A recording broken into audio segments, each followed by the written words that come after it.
എല്ലാ വർഷവും October 31-നാണ് Halloween ആഘോഷിക്കുന്നത്. പേരിന് പിന്നിൽ ഹാലോവീൻ എന്ന വാക്ക് ഓൾ ഹാലോസ് ഈവ് എന്നതിൽ നിന്നാണ് വന്നത്. ഇതിന് വിശുദ്ധരുടെ തിരുനാളിന്റെ നവംബർ 1 തലേ ദിവസം എന്നാണ് അർത്ഥം. ആത്മാക്കളുടെ ദിനം. ഈ ദിവസം മരിച്ചവരുടെ ആത്മാക്കൾ ഭൂമിയിൽ തങ്ങളുടെ വീടുകൾ സന്ദർശിക്കാനെത്തുമെന്നാണ് ഒരു പ്രധാന വിശ്വാസം. ജീവിച്ചിരിക്കുന്നവരുടെയും മരിച്ചവരുടെയും ലോകങ്ങൾ തമ്മിലുള്ള അതിർത്തി നേർത്തുവരുന്ന ദിവസമായി ഇതിനെ കണക്കാക്കുന്നു. ഹാലോവീന്റെ ഉത്ഭവം ഏകദേശം 2000 വർഷം മുൻപ് അയർലൻഡ്, UK, വടക്കൻ ഫ്രാൻസ് എന്നിവിടങ്ങളിൽ ജീവിച്ചിരുന്ന സെൽറ്റിക് ജനതയുടെ സാംഹൈൻ എന്ന ഉത്സവവുമായി ബന്ധപ്പെട്ടിരിക്കുന്നു.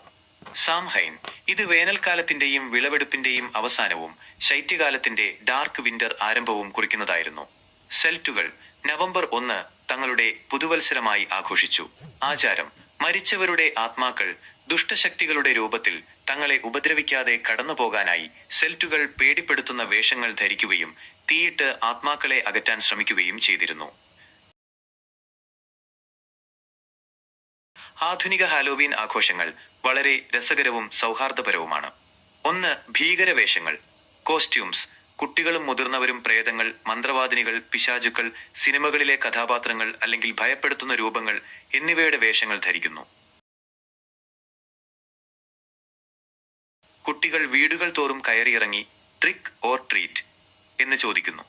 ഇതിന് വികൃതി, പീഡനം വേണോ അതോ സമ്മാനം, മധുരം വേണോ എന്നാണ് അർത്ഥം. മിക്കവാറും ആളുകൾ അവർക്ക് മിഠായികളും ചോക്ലേറ്റുകളും സമ്മാനമായി നൽകും. മത്തങ്ങകൾ കുഴിച്ചെടുത്ത് അതിൽ പേടിപ്പെടുത്തുന്ന മുഖങ്ങൾ കൊത്തിയുണ്ടാക്കി ഉള്ളിൽ വിളക്ക് വെച്ച് വീടുകൾക്ക് മുന്നിൽ അലങ്കരിക്കുന്നത് ഈ ആഘോഷത്തിലെ പ്രധാന ചിഹ്നമാണ്.